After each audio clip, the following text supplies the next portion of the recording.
Vai tu vari pateikt Rīga? Jā. No kurienes tu nāc tava bērnība? Es nāku no Rīgas. Esmu vienmēr dzīvojis Rīgā.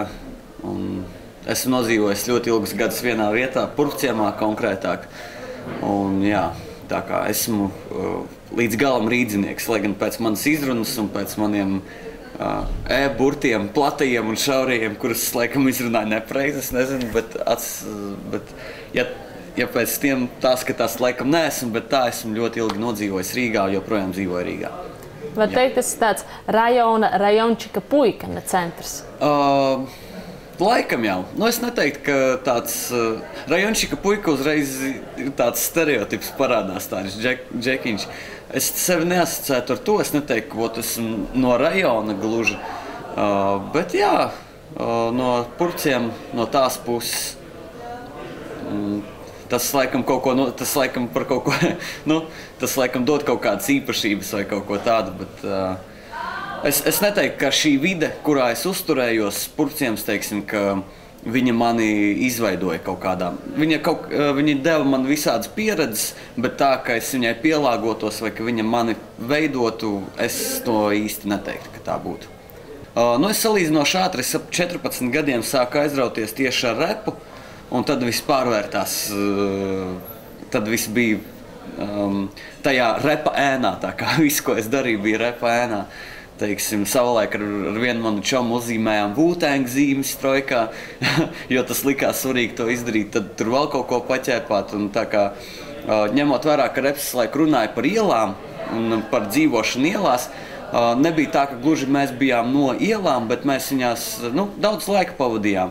Un tāpēc tas likās pēkšņi kaut kā savādāk, ka mēs vienkārši nepavadām laiku, bet mēs esam ielās, un tas ir kaut kas interesantāks pēkšņi. Un tā. Bet jā, tādā ziņā viss tā, nekas īpašs, neko tādu īpašu nevaru pastāstīt, kaut ko atšķirīgu gluži. Nu, ar mūziku ir tā, ka ar repu bija tā lieta, ka man ļoti, kad es pirmoreiz dzirdēju repu, man ļoti patika, kā reps skan, un man likās tas kaut kas unikāls, kā ritmiski runā uz bīta. Un otrais, kas man likās, kas bija ļoti svarīgs, ka man likās, ka tas ir baigi forši, bet es to arī varu izdarīt. Es to arī varētu, ja es pacenstos. Es to arī varētu vismaz pamēģināt. Un ar to tas sākās. Teiksim, piemēram, skolā mūzika man kā priekšmets, es neteiktu, ka bija mīļākais vai interesantākais, galīgi nebija tā. Jo, teiksim, teiksim, skola pasniedz to savādākā veidā, to visu mūziku, nekā es to gribēju uztvert, piemēram. Tas ir tas, ko, ja mūzikas stundā pastāst par notīm, un otra lieta ir, ka tu uzliec dziesmu, un tu dzirdi tās notis, un tu viņas redzi pavisam savādāk un uztver un uzsūc. Un, jā, es atceros, ka tajā laikā, ar reps ir mūzika, vai ne? Bet ar repu ir tā, ka, piemēram, es neesmu spēlējis nekad nekāds mūzikas instrumentus vai kaut ko tādu. Un tāpēc parasti, kad tā paprasot tava aizraušanās ar mūziku, es vienmēr iedomājos, ka man tas asociējas ar, kad cilvēks sāk spēlēt klavieres vai arī, ka viola sāk spēlēt vai kaut ko tādu. Bet ar repu es aizrāvos, un tas sākās, tas tīri reps priekš manis bija kaut kas tāds, ko es varu darīt pa savam. Kur, teiksim, tā atšķirība no skolas, ka, piemēram, kur ir tās notis, tas jāizpild mājas darbs, tev jāizlasa par šito, kaut gan man gribas izlasīt par to, vai ne, no sērijas. Un reps priekš manis bija lieta, kur nav nekādi termiņi, kur nav nekādi ierobežojumi, un kurā es varu, kuru es ik pa laikam, kuram es varu pievērsties, padarboties, pasapņot un tādā garā. Bet visi var teikt, tieši šogad ir 2014. gads, bet tu sāki pirms 10 gadiem, 2004. Varbūt vēl nopietnāk 5. bet tieši pamats bija tajā 04. teiksim tā. Bet arī, kur bija, teiksim, arī tas klikšķis, kas tev iedvesmoja? Ko tu ieraudzīji, kad bija jā? Ja godīgi, es īsti nezinu, jo man liekas, ka reps ir vienīgā lieta dzīvē, kurai esmu tik ilgi un tik uzticami pieķēries, ja godīgi. Jo pirms tam es zīmēju, esmu gājis mākslas skolā. Un es kopš biju maziņš, es vienmēr zīmēju. Un tad es kādreiz, kad biju maziņš, mēģināju rakstīt stāstus vai kaut ko tādu, bet man nepārāk, man laikam nesanāca, man nepatika. Bet reps reps ir kaut kas tāds, pie kā esmu ļoti ilgi pieturējies. Es nezinu, kāpēc tiešām, kas ir tas, kas man pasaka, ka lūk, tā ir tā lieta, kas tev jādara, ka, piemēram, paiet 3 mēneši, es neko neesmu uzrakstījis, bet ok, tagad ir jāuzraksta. Tagad ir, es nezinu, man liekas, ka vismaz kā reps tiek parādīts masu mēdījos un skatoties intervijas ar cilvēkiem, kas kaut ko ir sasnieguši, man liekas, ka tā ir tāda lieta, kā es to redzu, ka tā ir lieta, ar ko var daudz sasniegt, ar kuru var uzrunāt cilvēks, kurai ir kaut kāds spēks, no tās sērijas, visas tās lietas. Un, protams, ir viss tas materiālais, bet tas īsti nerezonē ar mani, tīpaši dzīvojot Latvijā un skatoties kā RSV. Bet viss pārējais, kā cilvēki tiek uzrunāti, kā, teiksim, visa šī arī radošā pieeja, jo reps ir interesants ar to, ka tur ir tekstu uzbūve, atskaņas, tur ir asprātības, teiksim, tur vienu domu ir jāmēģina pasniegt, ja citi pasniedz tur 8 rindās, tad jāmēģina pasniegt 2 rindās, jo kodolīgāk, jo labāk, un repu var samiksēt ar jebkuriem mūzikas stiliem, vai ne, ir deju mūzika, ir tur ar klasiskais reps, ir ar roku un visu pārējo. Tur ir ļoti daudz, kur laikam rakties iekšā un daudz par ko domāt. Es domāju, ka pēdējo gadu laikā arī ir tā, ka, ja pirms tam man tas bija vairāk tā, ka es pats uz to gāju, tad tagad esmu kaut kādā inercē jau, ka es eju pa to žanru un eju tajā virzienā un daru to visu, tāpēc, ka jau tā kā plūstu pa straumi, ja pirms tam es mēģināju iepeldēt straumē un iepeldēt, tad tagad jau es plūstu un īsti tā kā ar mazāku saspringumu to daru, ar mazāku saspringumu, jā. Tas būs labs vārds. Bet tu redzēji kādu no latviešu līdz tam darbojušiem māksliniekiem, saucamo Gustavo Ozolu, no viņiem kaut kā tā kā izķēra to ideju, vai ārpus Latvijas tas notika, ieraudzīja kādu klipu, kur bija tieši tas, impulss? Man liekas, kas ir interesanti, es īsti neatceros precīzi. Man ir 2 varianti. Viens bija, ka es dzirdēju kaut kur Eminemu, vai ne? Un iespējams, ka tas, bet pēc tam vēl es atceros, gan jau tagad rādi joprojām bija tāds humora šovs KVN, vai ne? Varbūt zini.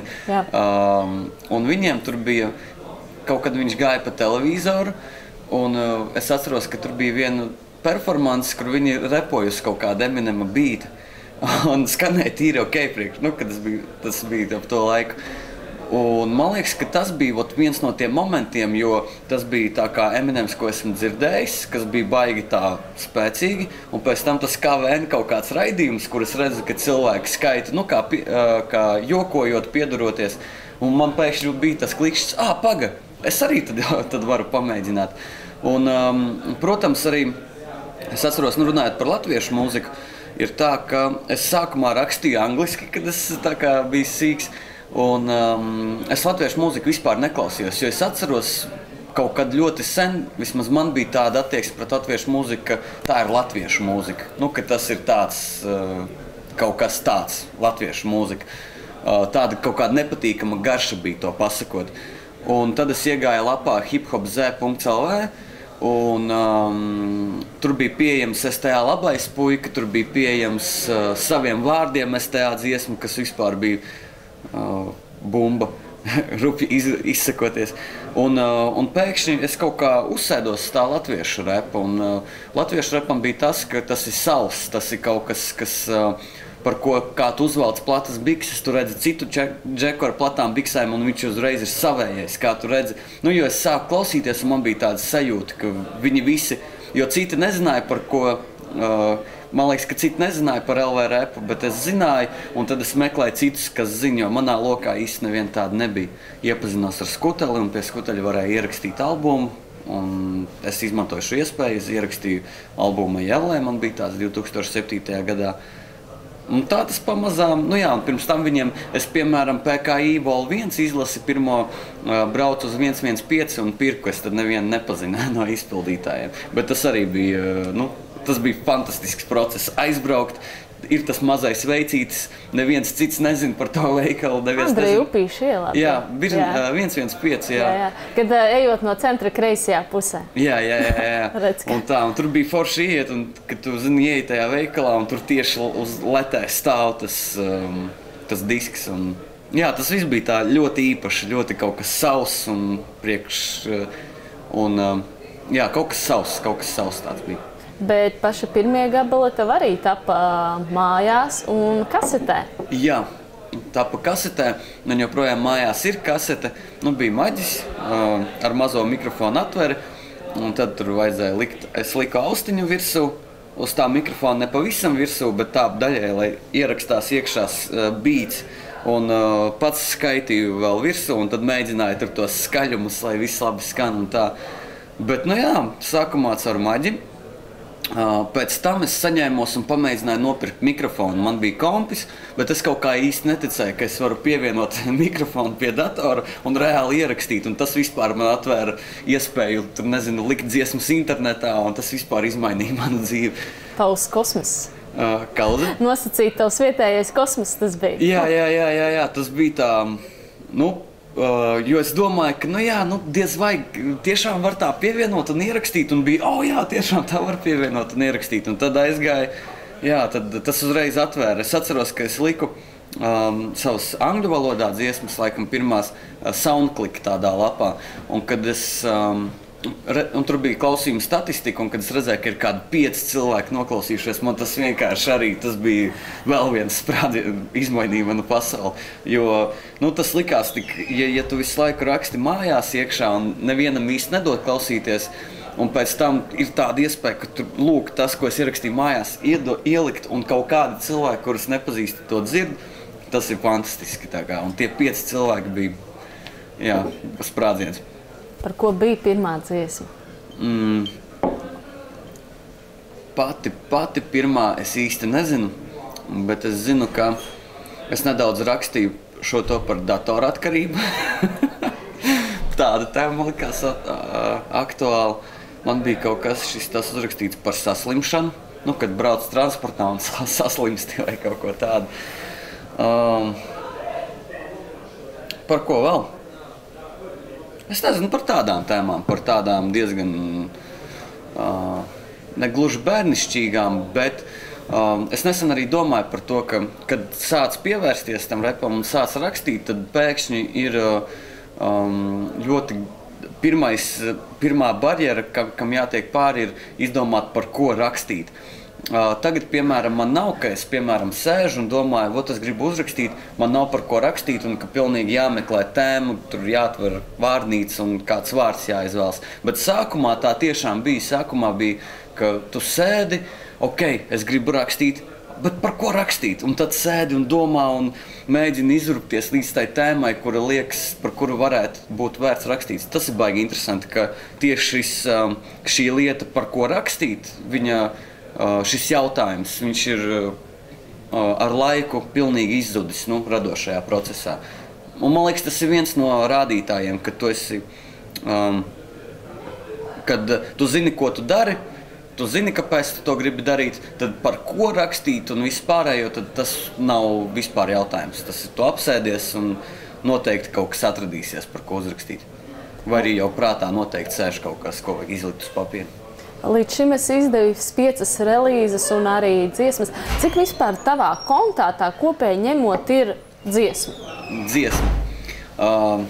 Es nesen izdomāju skaitīt, bet tad es izdomāju, ka es saskaitīšu tikai tik, cik albumos EP un mixtape'ā, cik kopā es saskaitīju, ka ir 68 dziesmas, bet tad jārēķina, ka 2011. gadā es izdevu, man liekas, kādas 8 vai 10 dziesmas kā solo dziesmas, vienkārši ieliku internetā.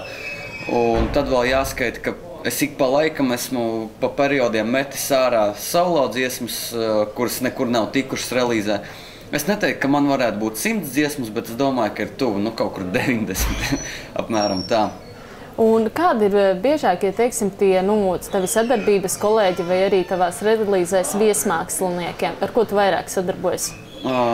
Es vairāk sadarbojos, visvairāk esmu sadarbojies ar Ansi Eliotu, Melikolu, Skuteli, un tas arī viss. Kādreiz 2007. gadā es daudz sadarbojos ar Misteru O vai Misteru. Es daudz piedalījos viņa albumā Ceļojums. un tā. Bet, ja godīgi, es neesmu īsti tāds cilvēks, kurš ir uz baigi sadarbību. Nu, es zinu, ka ir izpildītāji, kuriem tā sadarbība ir ļoti interesants process, un, teiksim, viņiem ir vairāk kopdziesmu nekā saulādziesmu, vai ne? Bet man ir kaut kā savādāk. Man nav nekas pret sadarbošanos, bet parasti es tajā procesā, kad es rakstu vai veidoju dziesmu, es tik tālu neaizdomājos, ka varētu vēl kādu pieaicināt. Tāpēc, ir salīdzinoši maz to sadarbību man albumos, manuprāt. Bet tev arī ļoti laba, teiksim, sadarbība ir bijusi ar Anci, un jums arī tepat tāds projekts kā Riekstu armija. Jā. Ļoti laba, vajadzētu turpināt. Jā, bet tas ir tāds sarežģīts process. Ar Riekstu armiju ir labi tas, ka es, Ancis un Āčijs, mēs apsēdāmies, mēs izdomājām, vajadzētu uztaisīt kaut ko kopā. Mana ideja tam visam bija tāda, ka būtu forši, ja pāris džeki no PKI sanāk kopā un uztaisīt kādu relīzi. Nes kāds skanētu, nes kāds būtu rezultāts, bet būtu gan jau labi. Un tas ir, man liekas, viens no retajiem projektiem, kad tiešām mēs apsēdāmies, mēs izdomājām un mēs arī izveidojam to projektu. Jo parasti ļoti bieži visi šie projekti, teiksim, sanāksim kopā, tu taisīsi beats, es rakstīšu piedziedājumu, ka viņi beigās pazūd un jo konkrētāk izdomā kaut ko par projektu, jo lielāka iespējamība, man liekas, pat ir, ka viņš nepiepildīsies dzīvē.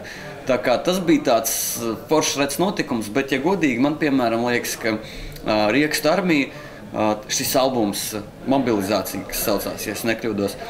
Es neprasīju mantu papīpēt, MC saka, wow, mantu papīpēt. Domā, man tu patīc? Jo, savaldiet kalmārs, klau. Es pabarot kā mīt, bet nav naudas. Tukši Riekstāvs skan jau, pilni Riekstāvs šau, blau. Tagad tu zini, ka tas skrien, pacel rokas. Kas tas? Riekstu armija. Ko? Pacel rokas. Ko? Pacel rokas.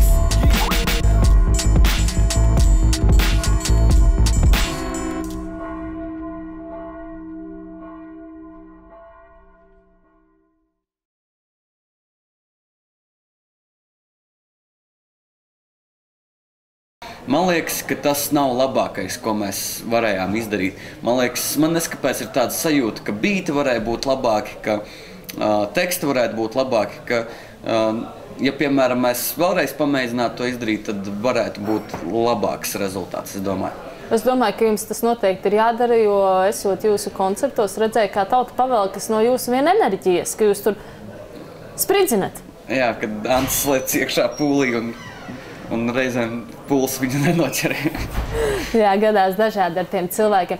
Un, teiksim, kā tu pats pieņēmi, kad tavs nosacīti tāds niknējums vai kā Edavārdi? Kāpēc nepalika varbūt vienkārši savā vārdā vai kaut ko anglisko? Sākumā tu mēģināji anglisko versiju ņemt, bet pēc tam nometi palika pie šī. Jā, tāpēc, ka man bija kādu laiku Edvardi, angliskā versija, un tad es izdomāju, ka ir pienācis laiks pamainīt šo anglisko versiju. Un sākumā man tas tiešais tulkojums Edavārdi man likās tāds nepārāk labs, bet beigās es izdomāju, kāda starpība, vienkārši Edavārdi un viss.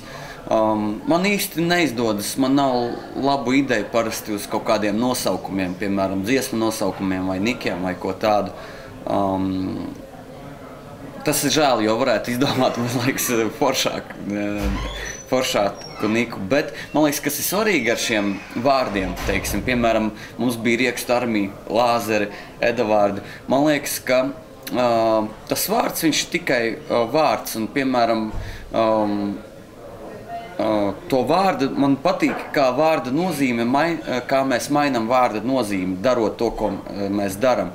Piemēram, ja sākumā tu dzirdi par grupu, piemēram, Lāzeri, mums bija ar Eliotu un Anci, liekas, Lāzeri kas, bet beigās, piemēram, paiet kāds laiks, mēs izdodam labas dziesmas, un Lāzeri jau asociējas, teiksim, ar to, ka tu aizēji uz koncertu, un Lāzeri, jā, un kačā līdzi Lāzeriem.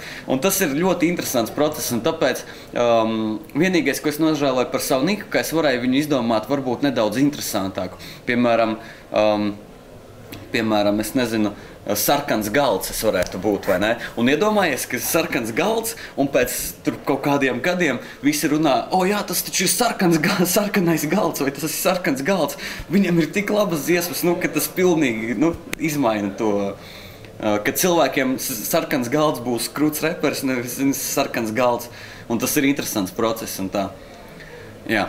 Piemēram, kā ir tev ar tekstiem? Tu viņus tā baigi slīpē, vai jau to tomēr 10 gadu laikā jau tā ir aizgājis tas vārdu plūdums, kad Nē, man liekas, ka ar katru gadu ātrums, ar kādu es rakstu tekstus, ir samazinājies.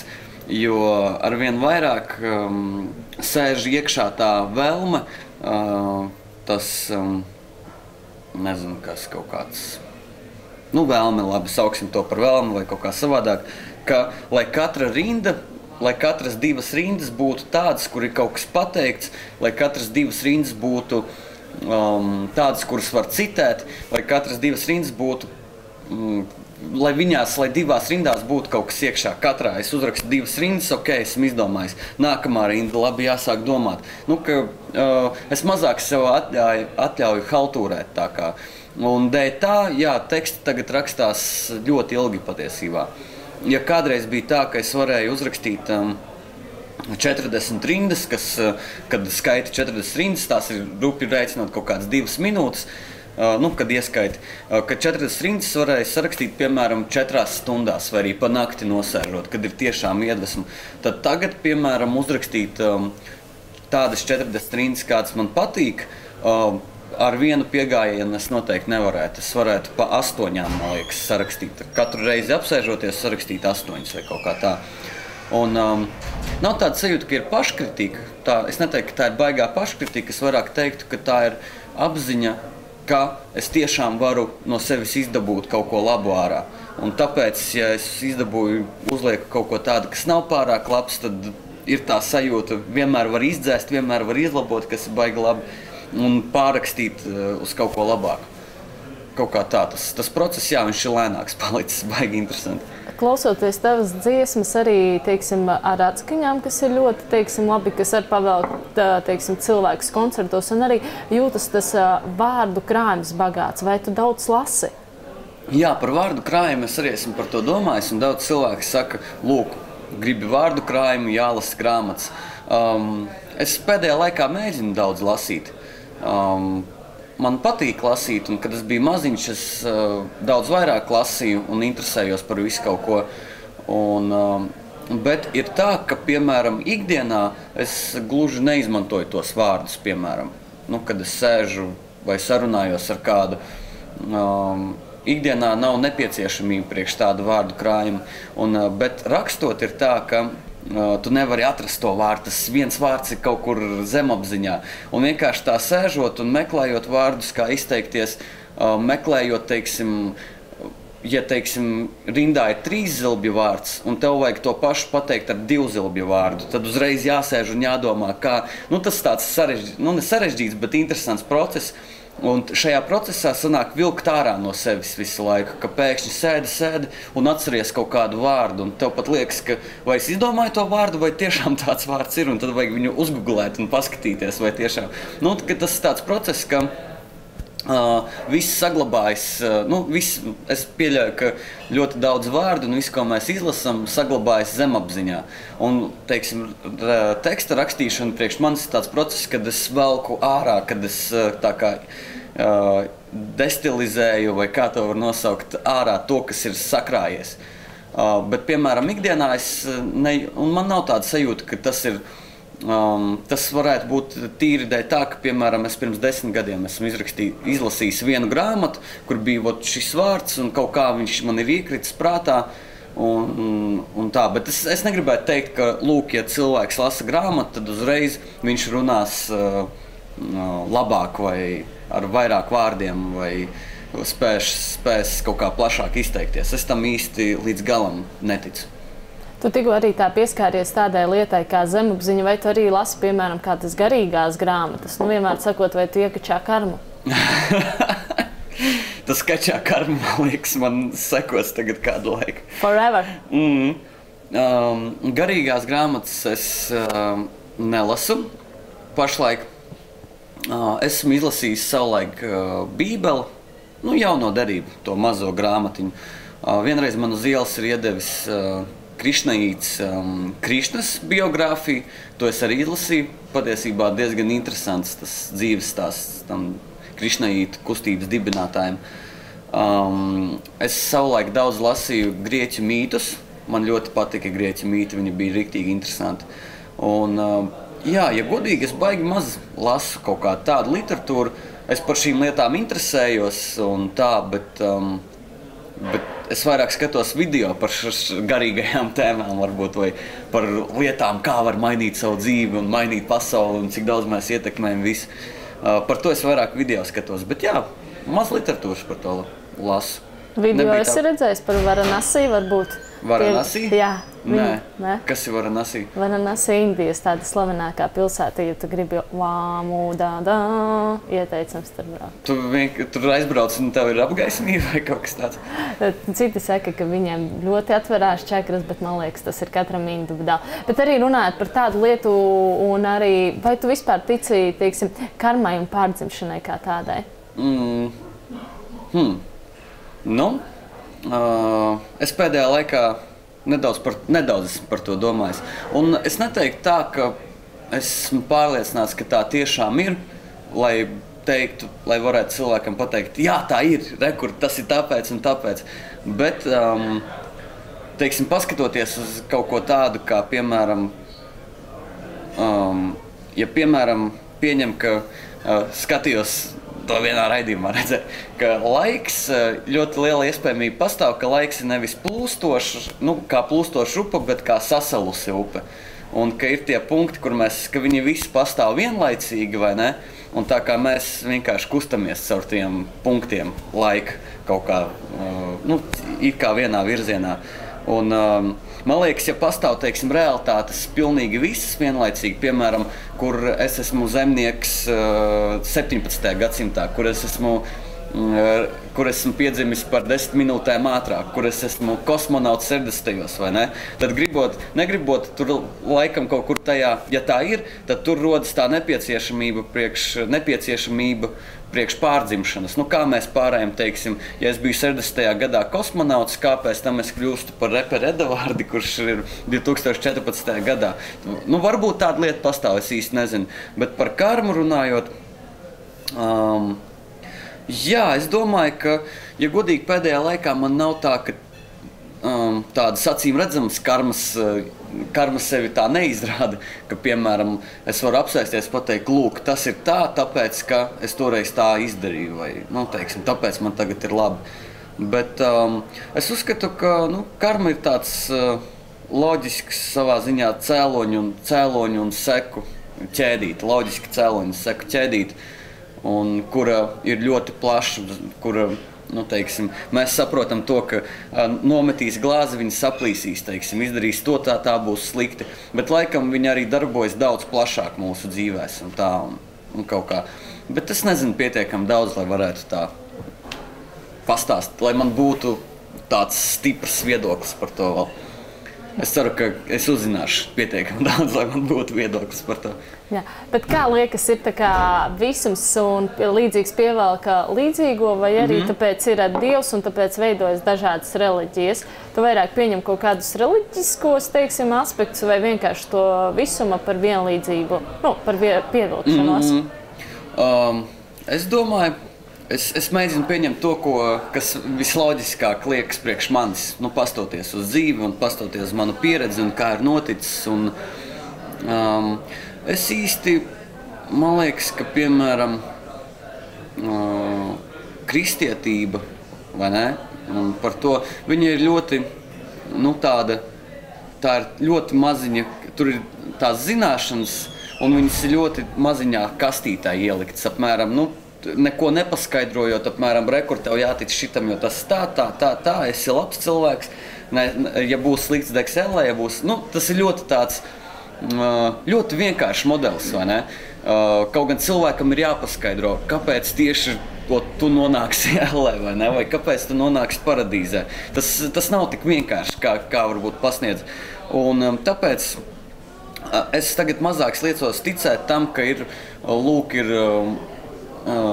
kāds lielāks spēks, kas ir, piemēram, atsevišķa persona, vai ne, kā dievs, kā bieži parāda, ka tas ir atsevišķs milzīgs balts cilvēks, kurš ir uz mākoņa. Tam es īsti tā kā neticu, bet es ticu tam, ka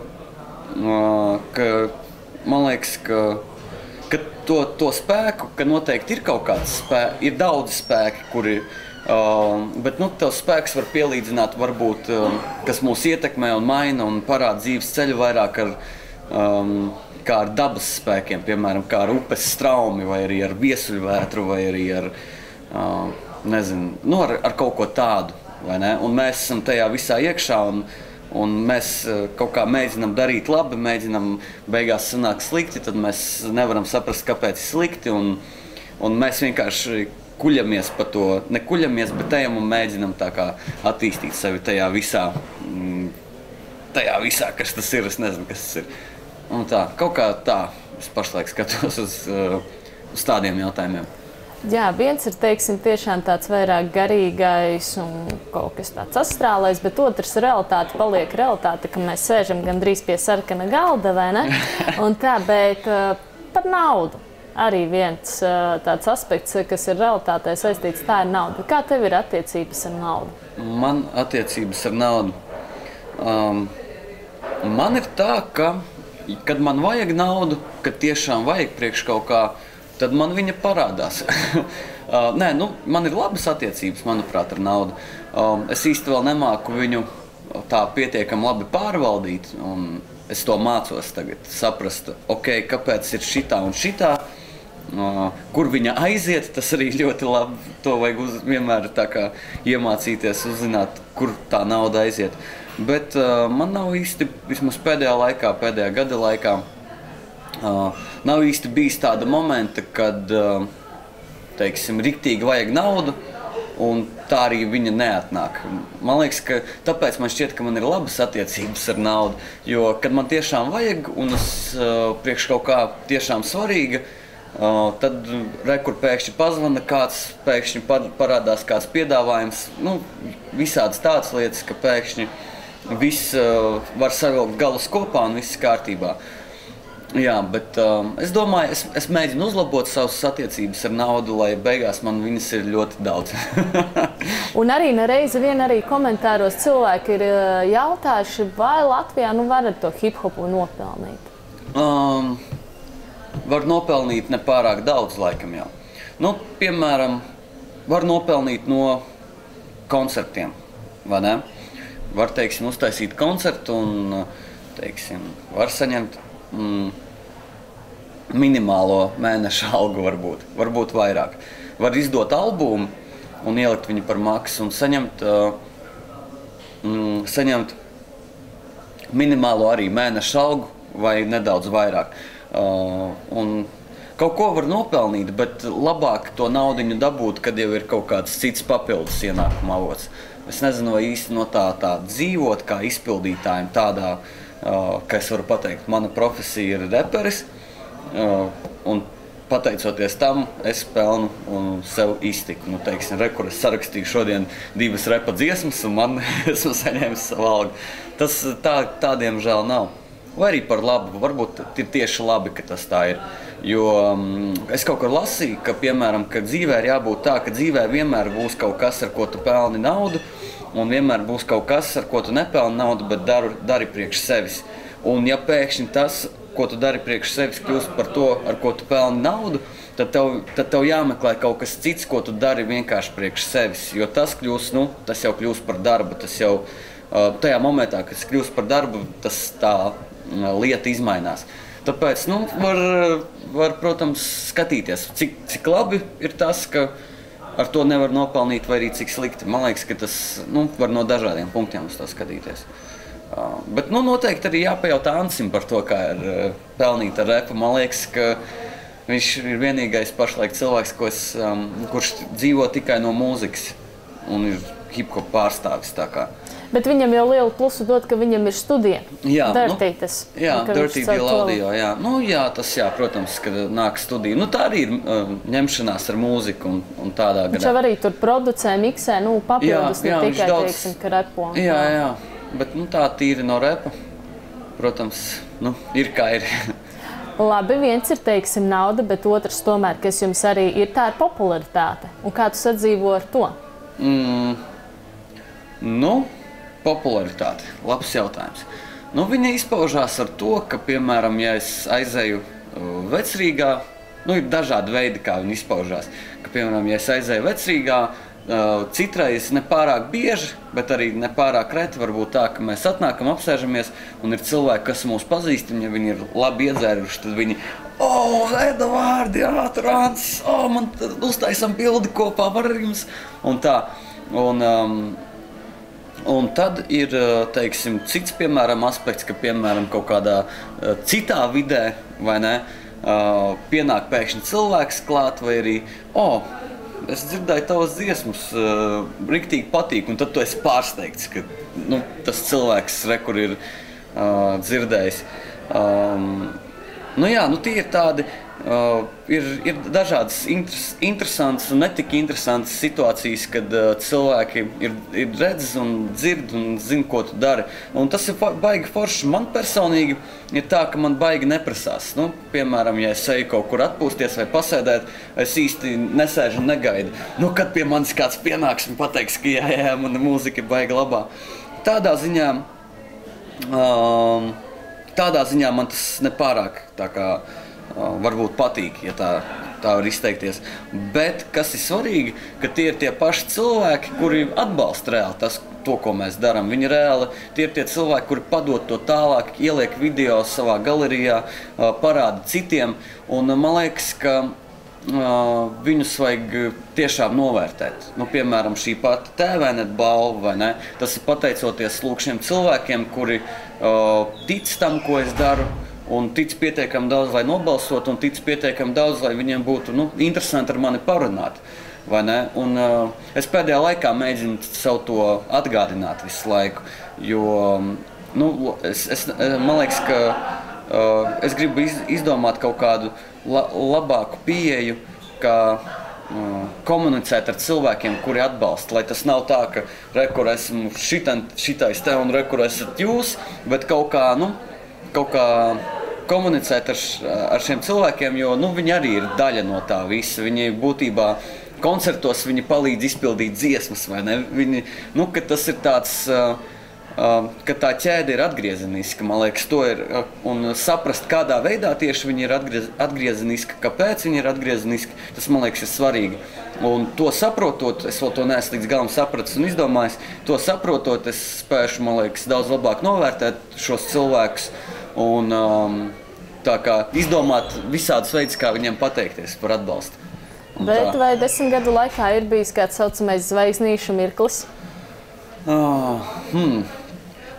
Tāds pēdējais, ko es atceros, man bija koncerts 31. maijā, pirms 2 gadiem, man liekas, 2012. gadā. Un es uztaisīju šo koncertu, un bija riktīgi labs koncerts, un atnāca daudz cilvēku. Un tad es sajūtu tādu, ka manī, vot es izdarīju, vot šitais bija, ka es pilnīgi tā, zini, ka ir zemes nedaudz. Jā, un zini, ka tu to pamani pilnīgi, ka tu redzi, kas notiek, es kļūstu iedomīgs, nezinu, un tā. Bet, ja godīgi kāds cits tāds, man liekas, ka īsti nē, tāpēc, ka, man liekas, tas zvaigžņu, tā zvaigžņu slimību, īsti viņu, varbūt es vēl viņu izslimošu, varbūt es vēl neesmu izslimojis, jo man liekas, tas pats reps, tas pats stils, tīpaši 2000. gadu vidū, kad es sāku skaitīt, viņa visa pamatideja bija, ka rekurte mūs neviens neklausās un negrib mūs neviens dzirdēt, vai ne? Un ja arī kāds dzird, tad tie ir savējie, tie ir 10 cilvēki un viss. Un tas ir uz tā bāzes tā kā sāka veidoties. Un arī redzot to, ka redzot, kā pieaug cilvēku atbalsts, vai ne? Tas vairāk uzlika nevis tādu kā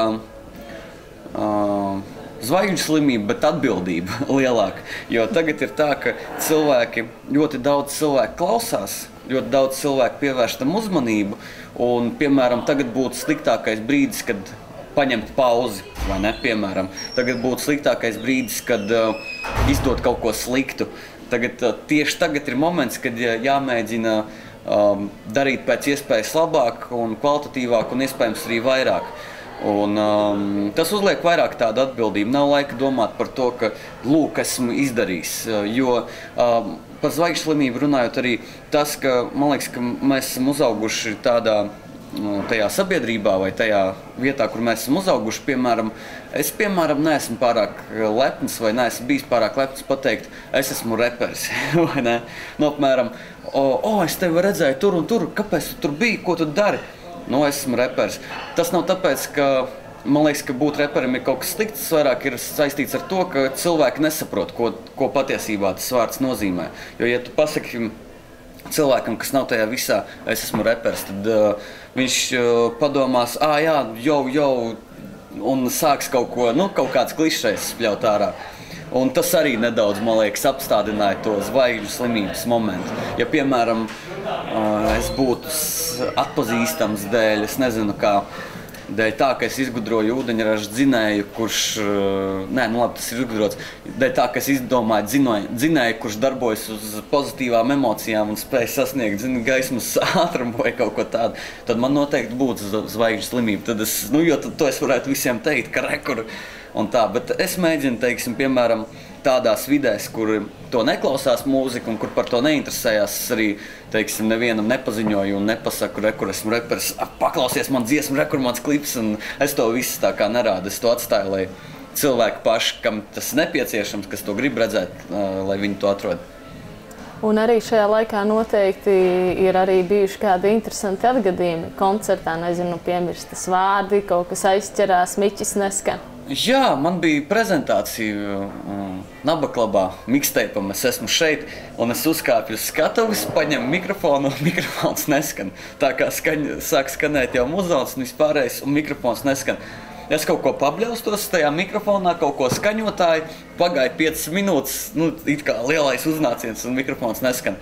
Pēc tam es nokāpu nost, tad viss bija kārtībā, uzkāpu vēlreiz, un tad viss bija forši. Bet ir viss kaut kāda. Ir sanācis visādos pasākumos uzstāties. Es, piemēram, kādu laiku uzstājoties, nevarēju atcerēties dziesmai nauda piedziedājumu. Un tad es vienkārši tur izdomāju vārdus, kas apmēram skan pēc tā, kam vajadzētu būt piedziedājumā. Bet tādi riktīgi, tādi interesanti atgadījumi. Es pat tā nevaru iedomāties. Tur ir jāpadomā, kas tāds varētu būt interesants. Vienreiz es aizbraucu uz vienu koncertu, kas ir ārpus Rīgas un salīdzinoši nesen, un uz viņu atnāca, piemēram, 10 cilvēki. Man liekas, tas bija interesanti. Tā, ka tiešām, ka sēdi un domā, vairs nebūs cilvēki, mēs vispār uzstājamies te šodien vai neuzstājamies. Ir tā gadījies, tas ir bijis interesanti. Un kā tikai ar to sajūtu galā? 10 bāds, tas nav 10 reiz 10. Jā, es nezinu, tas ir vairāk tāds. Ir tā, ka esmu redzējis pāris izpildītājus no ārzemēm, kas tieši ir atnākuši, kas bija uzstājušies Latvijā. Bija Elijah Genesis, ja es nekļūdos, bija Summer Jamā, Hip Hop Festā, bija, Akil MC no Jurassic 5. Un es viņus redzēju tādās vidēs, kur nav daudz cilvēku atnākuši, vai arī kur publika nav tā klasiskā lielā publika. Un bija baigi interesanti paskatīties, kā viņi ar to tiek galā, ka viņi, apmēram, ka labi, ir maz cilvēku, kāpēc stāvēšu skatuves, nolikšu no skatuves un iešu un skaitīšu starp šiem cilvēkiem, vai ne? Ka risinājumu tam vienmēr var atrast, un tas ir tikai vēl viens treniņš parādīt, kā tu vari iekustināt šos 10 cilvēkus, vai ne? Un, protams, tas bija tā, ka, 10 cilvēki, baigi maz šausmas. Bet es, piemēram, es nenoskaitīju visu programmu, bet es noskaitīju uz pusi īsāku. Bet pēc tam, kad es noskaitīju, es jutos labi. Man likās, baigi forši, vēl viena jauna pieredze. Cilvēkiem cerams, ka patika un tādā garā. Tā kā, jā, ar to arī Tas arī ir, ja to pavērš tā, ka nevis, ak, nē, maz cilvēki, nu labi, jāaiziet, jānoblēš tur 3 dziesmas, bet ja tā pavērs, ok, kā es varu uztaisīt tā, lai būtu forši gan man, gan viņiem. Jā, tā kā jā. Kas vēl tāds interesants, es pat nezinu. Es uz sitienu nevaru atcerēties. Man liekas, ka gan jau ir viss. Kā piemēram ir bijis ar freestyle battlēm? Interesanti. Jā, freestyle ir bijuši, jā. Daudz, bet baigi sen jau patiesībā. Man liekas, ka Pulkvedī bija tie freestyle hip-hop zaptis ietvaros, pasākumu ietvaros. Tas jau bija tas bija 2009. Gadā, tas bija pirms 5 gadiem jau. Šausmas. Nu tad par 5 gadiem un par Martu varbūt tagad kāda freestyle? Freestyle? Nu tad jau redzēs, kurš ir īstais. Nē. Ko? Nē, es negribu, nē, paldies. Ok, labi, bet tāds kopējais, ja tā paskatās par dzīvi, ir jau kaut kāda atziņa par vispār šo laiku savu nodzīvoto? Atziņa? Padomājot par visām manām atziņām, kas ir sakrājušās līdz šim, mana galvenā dzīves atziņa uz šobrīd ir tas, ka es ļoti maz zinu. Un es ļoti maz redzu un saprotu, kas notiek manī un kāpēc tas notiek. Un, tāpēc uzdevums ir tagad, acīm redzot, ir izpētīt, kāpēc tas notiek, kāpēc es domāju domas, kuras domāju un viss pārējo. Jo jā, tā ir tāda atziņa, ka šie jautājumi ir jārisina, jāmēģina saprast, kāpēc savādāk beigās var sanākt tā, ka tu aizēji visādos virzienos, kuri tev liekas, ka vajadzētu tur iet, vajadzētu to darīt, bet iekšā kaut kāda sajūta ir, kaut kāda, kas nepatīkama.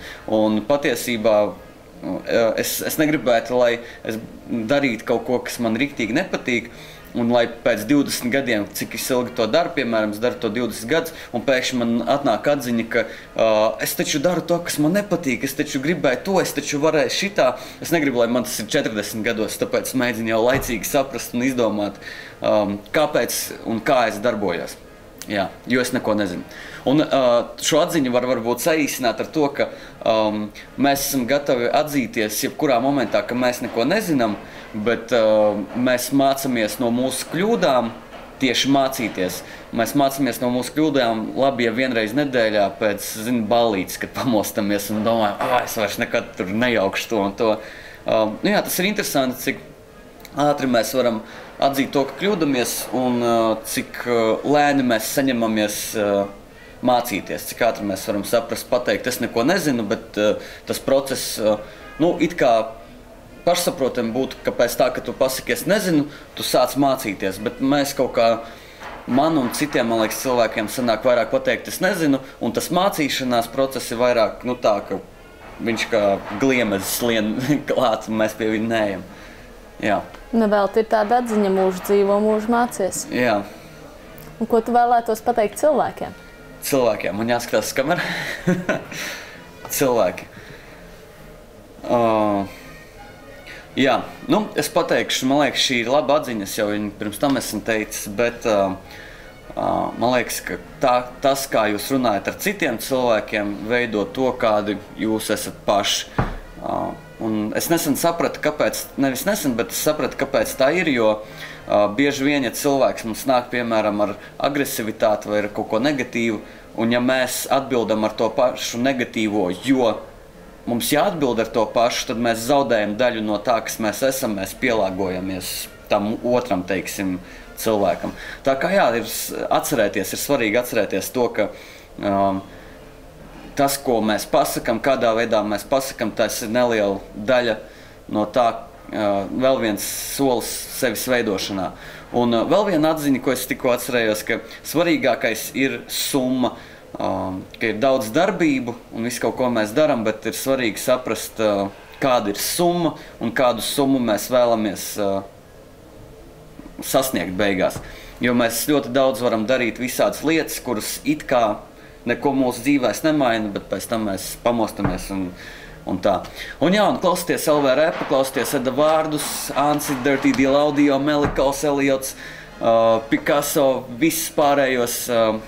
Šis būs karsts gads, jau ir karsts gads, un paldies visiem, kas par mani balsoja. Paldies!